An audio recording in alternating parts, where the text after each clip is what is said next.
Assalamualaikum warahmatullahi wabarakatuh. Di sini saya akan menjelaskan sedikit mengenai materi kelas 11. Bab pertama yaitu mengenalkan dan memperoleh dan mempromosikan produk pangan lokal Indonesia.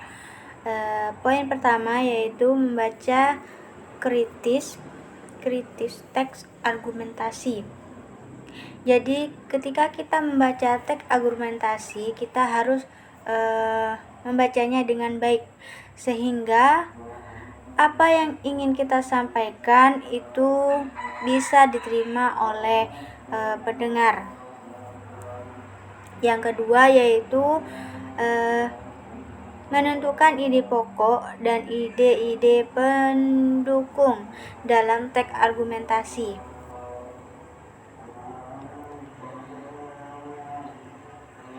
Di mana rancangan yang tersusun dalam pemikiran, gagasan, ataupun cita-cita. Seperti yang kita tahu bahwa pokok sendiri merupakan pusat dari sebuah ide yang merancang mengenai sebuah pikiran, baik itu berupa gagasan maupun pikiran utama. Selanjutnya yaitu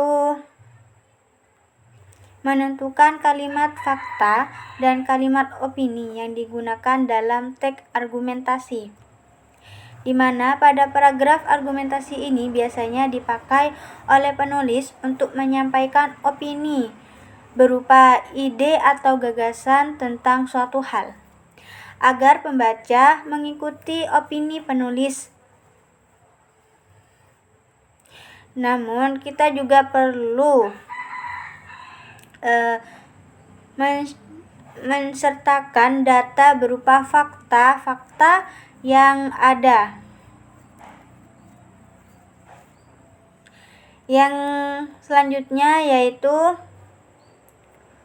menulis teks argumentasi dengan tema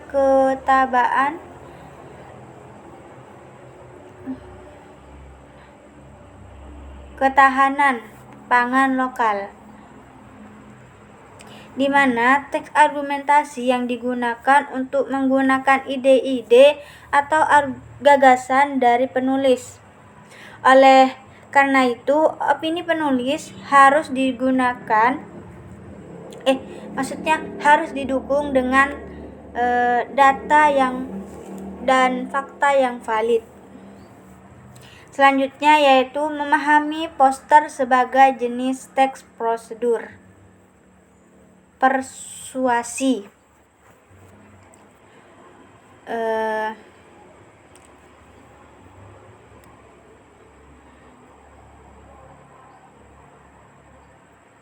Di mana terdapat berbagai media yang bisa digunakan untuk memberitahu masyarakat dan mengajak masyarakat untuk mengikuti dan melakukan sesuatu. Salah satu media tersebut yaitu poster.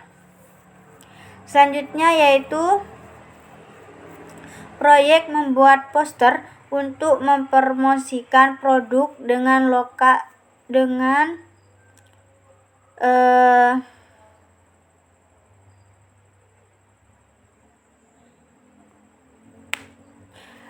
produk pangan lokal Indonesia. Kita bisa menggunakan langkah-langkah pembuatan poster, di mana salah satunya yaitu bacalah teks yang dijadikan implementasi atau ide bagi poster yang akan kalian buat. Kemudian buatlah poster secara kelompok yang terdiri dari 3 sampai 4 siswa. Selanjutnya yaitu bab 2. Menyajikan berita inovasi yang menghibur. Di mana poin pertama yaitu menentukan informasi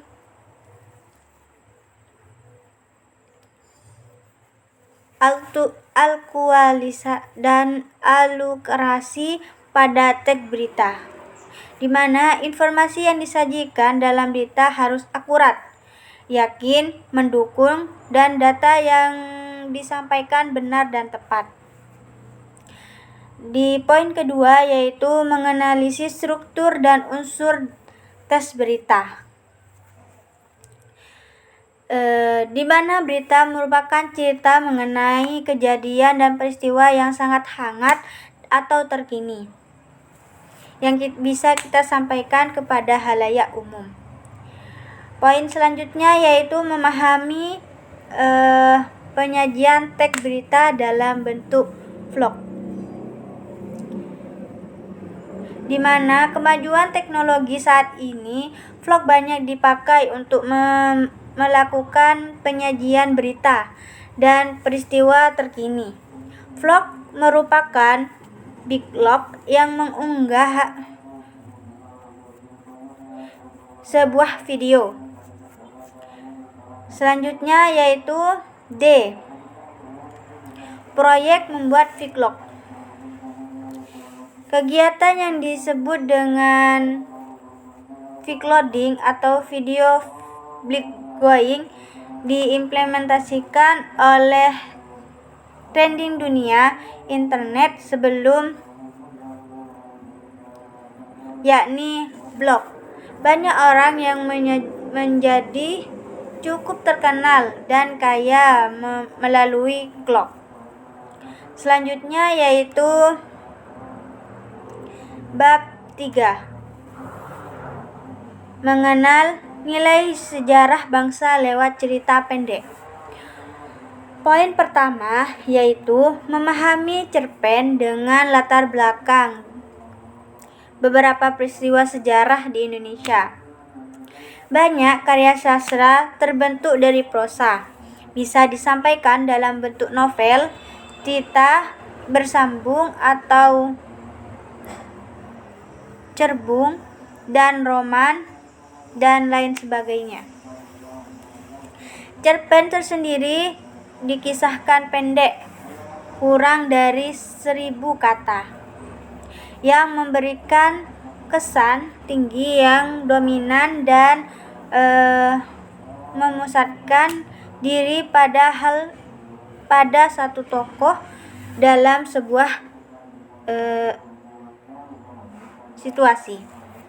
Selanjutnya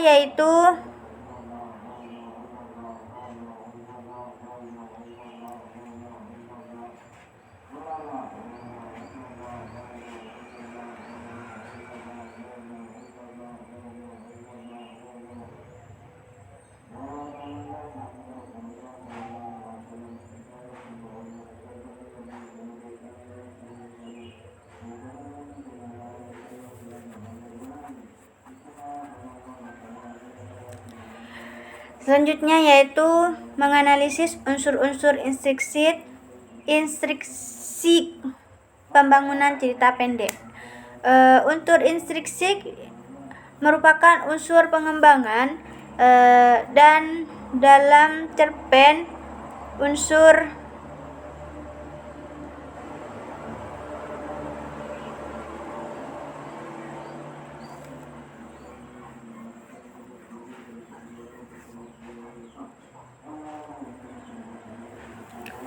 selanjutnya yaitu mengenai unsur-unsur instruksi pengembangan cerita pendek. Unsur instruksi merupakan unsur pengembangan dari dalam cerpen, di mana unsur instruksi ini memiliki unsur penting yang tidak boleh dilewati dalam karya sastra.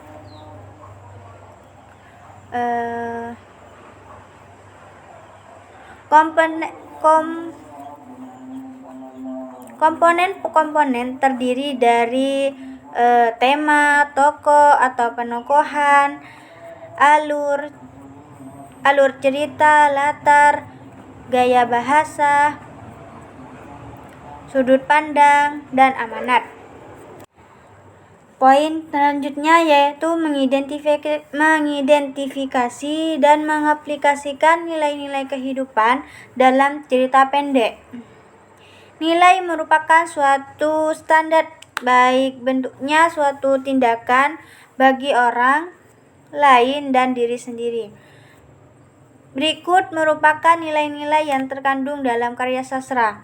Nilai-nilai yang terdapat di dalam cerpen memiliki 4, yaitu salah satunya nilai moral. Seperti yang kita tahu bahwa nilai moral merupakan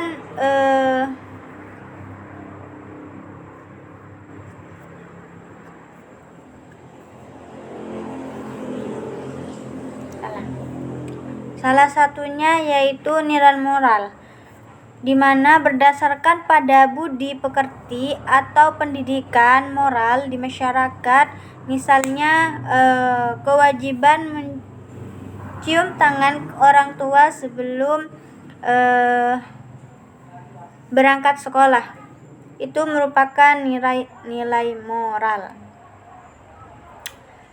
Selanjutnya yaitu menulis cerpen berdasarkan kejadian sehari-hari.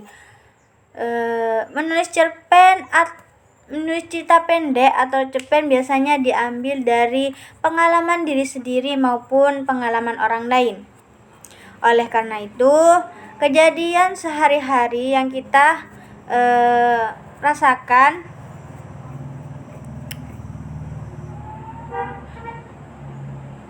bisa kita masukkan ke dalam cerpen.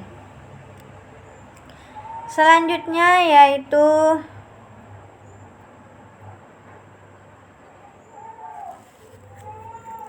media referensi berdasarkan cerpen yang ditulis oleh teman.